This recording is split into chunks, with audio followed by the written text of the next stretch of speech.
Hello friends, नमस्कार। मैं चंदन सिंह आपके सामने एक फिर से नए वीडियो के साथ में आया हूँ, जहाँ पर मैं बेल्स के बारे में बात करूँगा। टाइप ऑफ बेल्स, ये बेल्स कितने प्रकार की होती हैं और ये टॉपिक बहुत इंटरेस्टिंग है, जहाँ पर मैं आपको कई सारी नई जानकारियाँ दूँगा। तो अगर आप इस वीडियो में नए जुड़ रहे हैं तो प्लीज़ इसको एक बार सब्सक्राइब कर लें और बेल आइकन ज़रूर दबा दें, जिससे कि आपको सारी वीडियोज़ टाइम टू टाइम्स आपको मिलती रहें। तो बिना किसी लेट किए हुए मैं स्टार्ट करता हूँ। सबसे पहले मैं ये बताऊँगा कि बेल कितने प्रकार की होती हैं। तो मित्रों, यहाँ पर बेल्स जो है वो 4 प्रकार की होती हैं। सबसे पहले एंटीसिपेटरी बेल्स, दूसरा है डिफ़ॉल्ट बेल, तीसरा है रेगुलर बेल और चौथा है इंटरिम बेल। तो ये 4 प्रकार की बेल होती हैं। मैं सभी को एक-एक करके आपको डिफ़ाइन करता हूँ।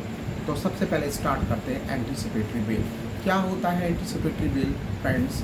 तो एंटीसिपेटरी बेल, इसे हम बोलते हैं अग्रिम जमानत।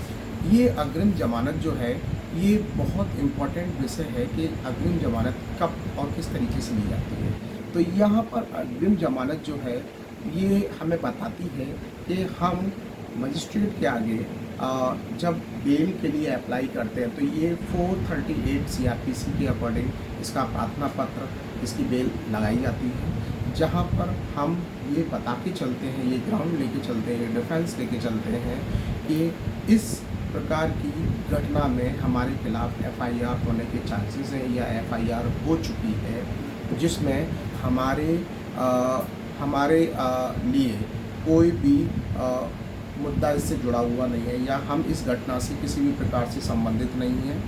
ये ग्राउंड हम लेके चलते हैं, या फिर हम अपना कोई हेल्थ इशू लेके चलते हैं कि अगर इस कंडीशंस में हमारे साथ गिरफ्तारी होती है तो हमारी जान मान को खतरा है।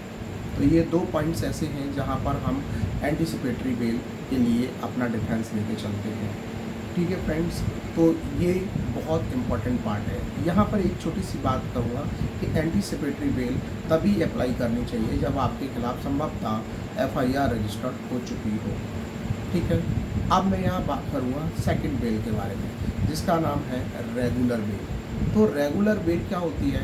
रेगुलर बेल हम जब भी अप्लाई करते हैं जब हमें permanency complete bail till trial तक हमें लेने की आवश्यकता हो, तो उस कंडीशंस में, या चार्जशीट दाखिल होने से पहले तक, तो उस कंडीशंस में किस तरीके से रेगुलर बेल अप्लाई की जाती है। तो रेगुलर बेल अगर मजिस्ट्रेट के आगे लगाई जा रही है तो सीआरपीसी के 437 अंडर सेक्शंस में की धारा में इसमें लगाया जाता है। ये धारा 437 437 में इसको अप्लाई किया जाएगा, और अगर ये वहाँ से ग्रांटेड नहीं होती है तो हम सेशन या हाई कोर्ट 439 में इसको अप्लाई करते हैं। तो ये दोनों कंडीशंस जो हैं वो रेगुलर बेल के लिए होती हैं मित्रों। थर्ड है आपका डिफ़ॉल्ट बेल, जिसे 167 सीआरपीसी में इसको अप्लाई किया जाता है।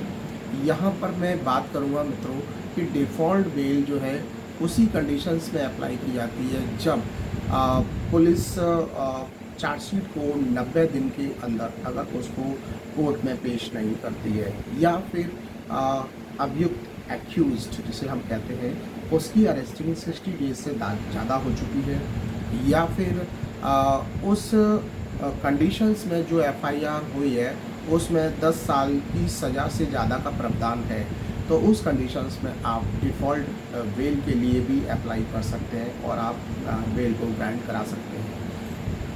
फोर्थ है मित्रों आपका इंटरिम बेल। तो ये बेल आपको समझ में आ रहा होगा कि ये इसका नेचर ही अस्थायी है, और यहाँ पर आपको बताना पड़ता है कि इस बेल में आपको थोड़ा सा पेंडेंसी दिखानी पड़ती है, या आपको जो बेल के लिए सहूलियत वाला समय है वो लेना पड़ता है, यानी कि बेल को थोड़ा सा पेंडेंसी दिखाना पड़ेगा आपको। इस तरीके का डिफेंस लेना पड़ता है कि आप बेल को पोस्टपोन करा सकें एक लंबे समय तक, या एक शॉर्ट टाइम पीरियड तक उसको पेंडेंसी दे सकें।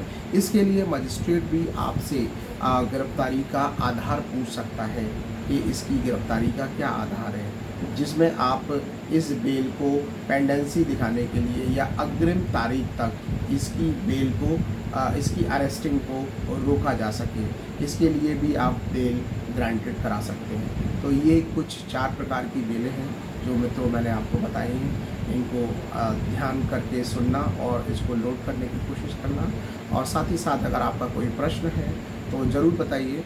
Thank you. फिर नए से वीडियो के साथ मिलेंगे। Thank you so much.